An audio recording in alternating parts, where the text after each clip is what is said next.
Welcome to the Pen Leader Podcast, where strategic leaders get straight to the topics, strengthening our awareness and sharpening our minds. The Pen Leader Podcast is produced by Roar, a production division of Mays & Associates Ltd. Find out more at www.maysassociatesltd.com. Now here is your award-winning host, Dr. Shanda Gore. And welcome back to the Pen Leader Podcast. Today we're going to be talking about innovation, impact, and legacy. And I am so glad to have with me Dr. Tom Brady, who is the founder and chairman emeritus of Plastic Technologies, PTI, and 5 other PTI companies, including Phoenix Technologies International, PTI Operations, PTI Europe, Guardian Medical USA, and the Packaging Conference, LLC, which is a joint venture company which organizes international technical conferences. Founded in 1985, the PTI companies are recognized for their expertise in plastic packaging, plastic product and process technology development, plastics recycling, and specialty product manufacturing. Prior to founding PTI, Dr. Brady was Vice President of Plastics Technology at Owens-Illinois, where he directed the technical activities for all OI's plastic product lines and led the development of the first PET plastic beverage bottle. Dr. Brady has served in a capacity on a number of boards, led a number of initiatives in the local Toledo area. He's also received the Small Business Award, and he and his wife have been recognized jointly as Philanthropist of the Year from the Entrepreneurship Fund at the Thayer School of Engineering at Dartmouth College. Dr. Brady has also published 3 books summarizing his career. He's done so much work with his wife and have mentored the next generation of leaders and entrepreneurs. So without further ado, welcome, Dr. Brady. Well, I got to tell you, Shanda, we've known each other a long time, and it's just a delight to be here. I think the world of all your work and you, again, as a leader, such a great leader, and all you've contributed to. So I appreciate your time and coming on the show. Well, I'm glad to be here, and I really do want to talk about leadership, which I think is so important to all of our business.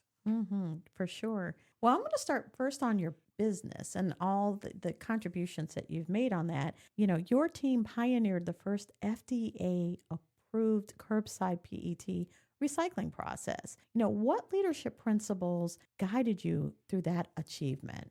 Well, let me first, before I answer that question, add to your question, because one of the things that happened at Owens-Illinois when I walked in 1972 was there were no plastic soft drink bottles. But Coke had just come to Owens-Illinois and other companies and said, can you make family-sized containers? And my first trip, actually through the OI Tech Center, which is now the North Engineering Building for UT, we looked into one of the glass labs, and there was a man standing on a 12-foot step ladder, dropping 64-ounce glass bottles coated in plastic, hoping they wouldn't explode and hurt anybody.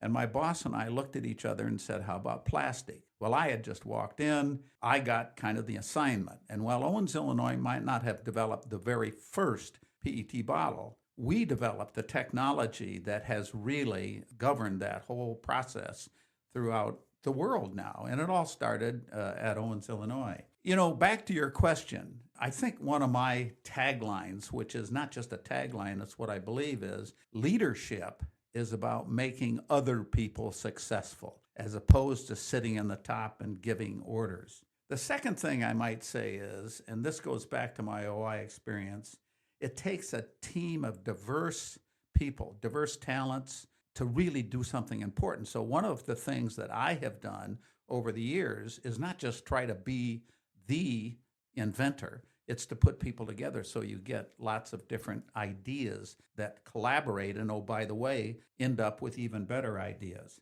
The third thing I would say is, and this may sound a little odd, but you ought to celebrate success, but not punish failure. You know, it's a little bit like raising kids. I mean, it's not that you can't punish. It's not that you ought to say somebody did something wrong. But if you focus on celebrating success, you will encourage, just like teaching kids, tell them what they did right. And so that was one of my principles when I was at Owens-Illinois. And and it's my principle at PTI.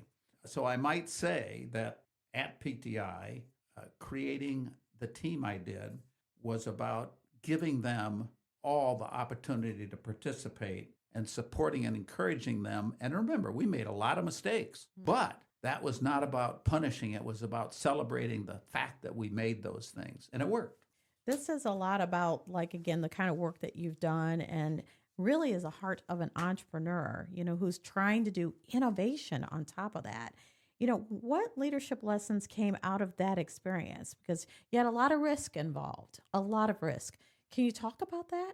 In 1985, I left Owens-Illinois, and interestingly, I walked out of a secure vice president's job. I'd only been in it a few months. It was a Fortune 100 company. My dad, by the way, thought I was nuts.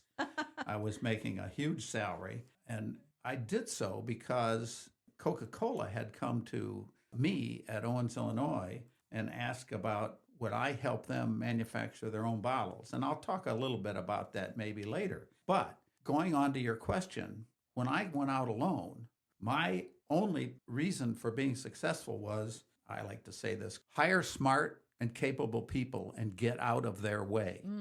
That's one of my principles. The other thing I found and did very quickly was offer your employees and people you work with, I say ownership. Not just ownership financially, but ownership in what you're doing, because it becomes as much their success as your success. And I would say after 25 years, and of course I don't own PTI anymore, but after 25 years, half the employees had ownership in PTI. And by the way, not one of my technical employees left. And so we ended up developing and having the most comprehensive technology in that industry in the world, right here in Toledo. That's amazing. That's amazing. And for those who are listening around the world, again, Toledo is located in Ohio, but I think the principles of what we're talking about are relevant in where you're at, wherever, whatever country, whatever state you're in, whatever city you're in, that again, there's a level of ownership, equity in the company. There's different options there. And I think what you're saying is then this is a good retention tool for keeping the best and the brightest actually involved in your company. Yes, it's retention, and it's also getting the best expertise. By the way, when you're doing things that we have done all the years, which are developing technologies, you can't just hire somebody, bring them in, and have them leave in a year. You need to develop the expertise and the comprehensive understanding. So part of what it does is create a team that stays together. Mm-hmm. Well, how do you manage those teams and inspire that level of confidence while pursuing the ideas that hadn't even been proven before? How do you do that? The first thing that comes to mind was that I created very quickly what I called a senior management team.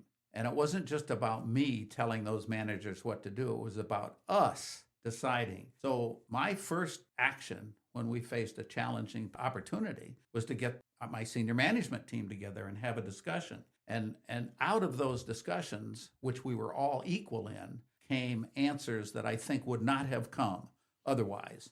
And they all had a say in it, not just a say in it, they had ownership in it. Mm-hmm.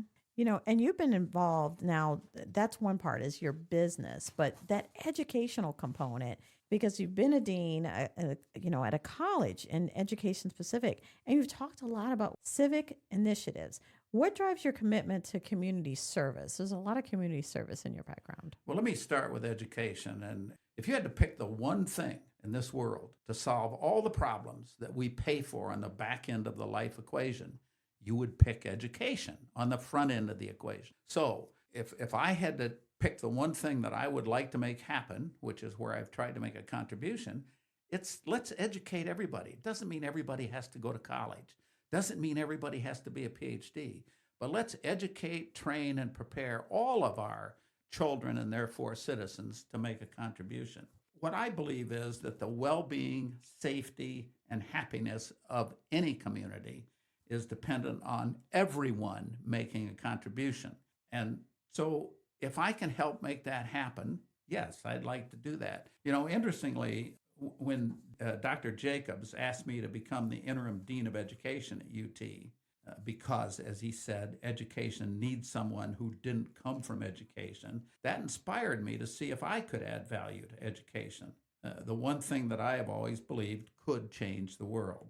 So it worked. And by the way, when I became the dean of the College of Education, and not being the most experienced dean, my job was to make them successful. And even though they were very reticent when I walked in, when I left, it was like watching a flower open up. So it worked. And by the way, it's still working. So that is a principle we all need to operate with. I know that those listening to UT, we're talking about the University of Toledo, not the University of Texas, for those that are in different states. And that is a different approach because, again, it's different from a traditional model of, becoming a faculty member, maybe a full professor, and then going into this. You're coming from the business world, coming in, talking about education, the importance. This leads me to my next question, is what advice would you give, especially those that are making kind of these decisions and transition, local leaders, wherever your local leader is, who want to have a more of a broader impact outside their organizations? Because obviously in this situation, they pulled you from outside the organization to come in to do this. How would you advise local leaders to do that kind of work? I think my first advice would be, don't tell yourself you're too busy to do anything else. Instead, pick something that you think is important and go out and try to help make it happen. Second, seek out an opportunity where your personal involvement can make a huge difference and that you can see that happen.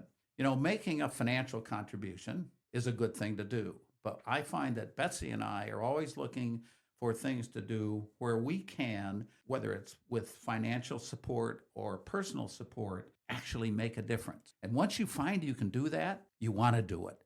So I would give that to all of the leaders that think they're too busy.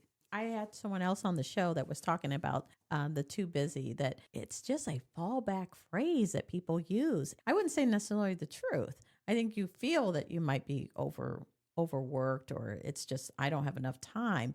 But to me, that goes back to organization and prioritizing. What's important to you? You do prioritize those things that are important to you, and you know how to put things on the back burner. It's just about putting them in order of how to do it so that you're not saying the catchphrase, I'm just too busy. Yeah, and Shanda, it also goes back to something I said before, and that is that you need to count on other people. It isn't about things that just you do. For example, well, I started PTI, right? It was just me in an office by myself. But we've started 5 companies. And you know what? Every one of those other companies was the brainchild of somebody else that worked in PTI, because they were in a position where they could help make something happen like that. And by the way, even though we did a lot of technical development over the years of many, many things, it wasn't just me. It was me making sure that those other smart, capable people were able to do it. That goes back to that innovation part that you mentioned, especially with all of this work that you put in and trying to encourage an environment where people can come up with suggestions and innovations that can help move the company forward as a whole. Especially since they own a part of the company, there's some ownership that's part of that. That innovation, it can be an amazing step. How did you, when you started this work, were you mentored by someone, and how did you get those ideas? Because you didn't just start off to be a successful multi-million, tens of millions of dollars company. Where did you start with that? Well, that's probably a long discussion that goes all the way back to where you were brought up. But I will say that looking back, one of the influences was literally my first engineering course at Dartmouth College. We got a Bachelor of Arts in Engineering, not Science. And oh, by the way, the first engineering course was they divided us into teams, told us to act like companies and solve a problem and come back and sell it to the Board of Overseers. So before we ever learned anything about hydraulics and mechanics, we had to go out and act about, how are we going to make something happen in the real world? And so, well, I can't say that it's the only thing. It helped all of us think about how you use engineering as opposed to how you do engineering. And when I went back to my 15th reunion, I think half of us had already started companies. Wow. That was probably from that experience of just starting to think about it. It certainly had an influence, and none of us can say specifically. So it's a combination of things. But you have to be in an environment where you're encouraged to think like that. Mm-hmm. you're an inventor, you're an entrepreneur, you have a number of patents. People may not even realize that. Can you think of, like, again, if someone were to open their refrigerator, the impact that, or reach for something on a store shelf? Can you think of something that that you played a part in putting it, in inventing it?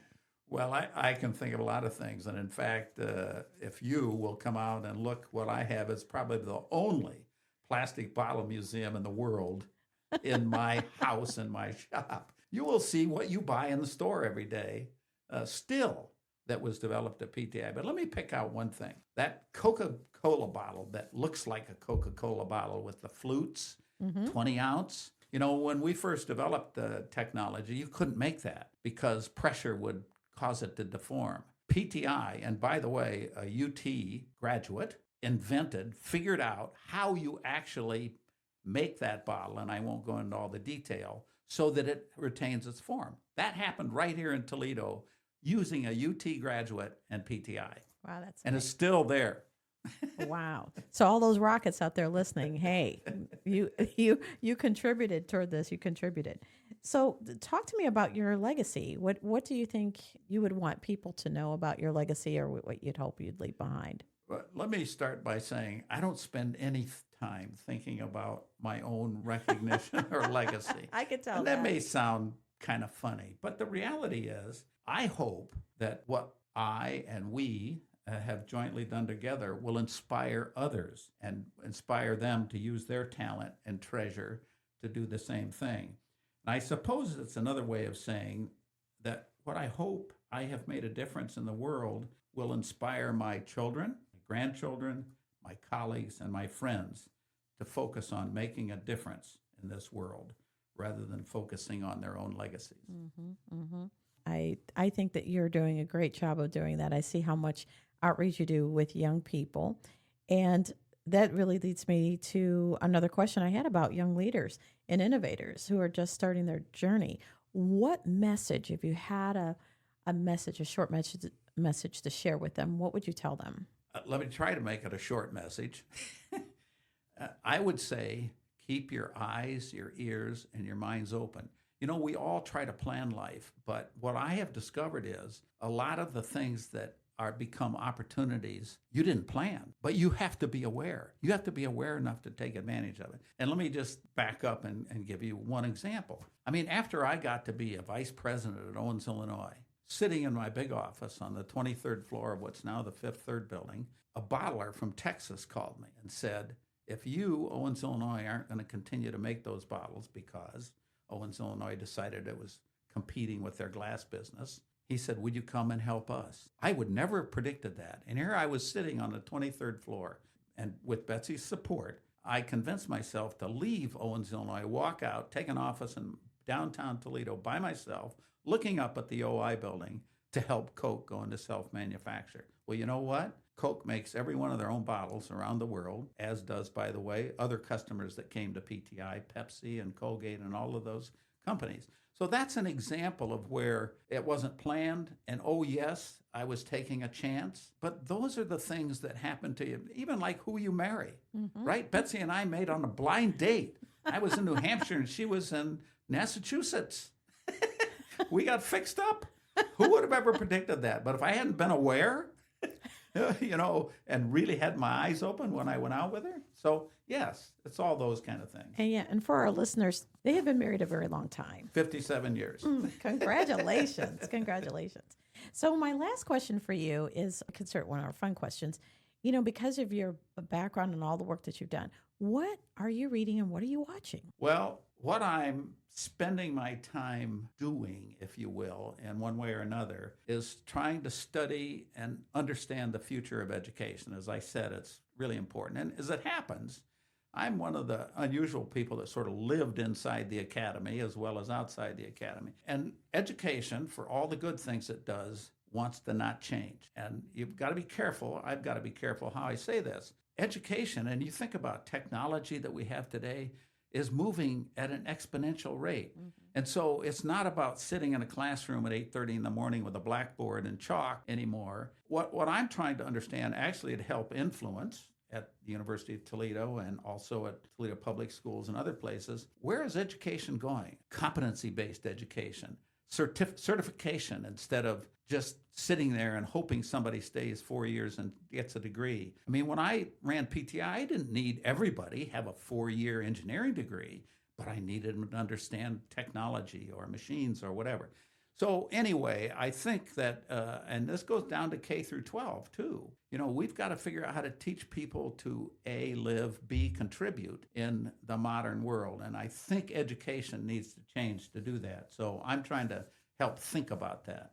That's good. I know we're going to be talking here in a couple weeks about AI and the impact and how that's making an impact on culture, workplace culture, as well as on businesses, and talk about education and being on top of what that's going to look like and how that plays a part. So, well, that's a good example, because the first reaction by the world of education is, oh my gosh, somebody might cheat using AI. Let's not use it. But that's not the case. And I mean, not that cheating couldn't happen, but now people are beginning to say, I mean, that would be like telling me not to use a pencil with an eraser, right? I mean, when I was growing up. So now this is another tool that we have. And yes, there are pluses and minuses to it. How do we leverage that? So that really is a big challenge for the world of education. A challenge and opportunity, I might say. Yes, I agree. Well, I can't thank you enough for sitting down, talking with me, and just sharing your perspective. You know, as such a successful career, as an inventor, an entrepreneur, and as a community leader, and what leadership looks like to you and how you define it. So thank you so much, Dr. Brady. Well, thank you, Shanda. And I have to say, I love your podcast because I learn a lot from them. Hopefully this will be as good. Oh, I know it will be. So thank you. And thank you to our listeners who are sharing the show and liking it. We appreciate you. If you have any input, please do not hesitate to send it to us at info@mazeassociatesltd.com. We'd also like to thank our sponsor, Edward Jones Financial Advisor, Jennifer Penzition. Thank you so much for your support. And of course, until next time. The Pen Leader podcast is hosted by Dr. Shanda Gore and brought to you by Maze & Associates LTD, creating customized solutions for growth in the areas of leadership development, strategic planning, and culture building. Find out more at www.mazeassociatesltd.com. Don't forget to subscribe to the Pen Leader podcast and share with others.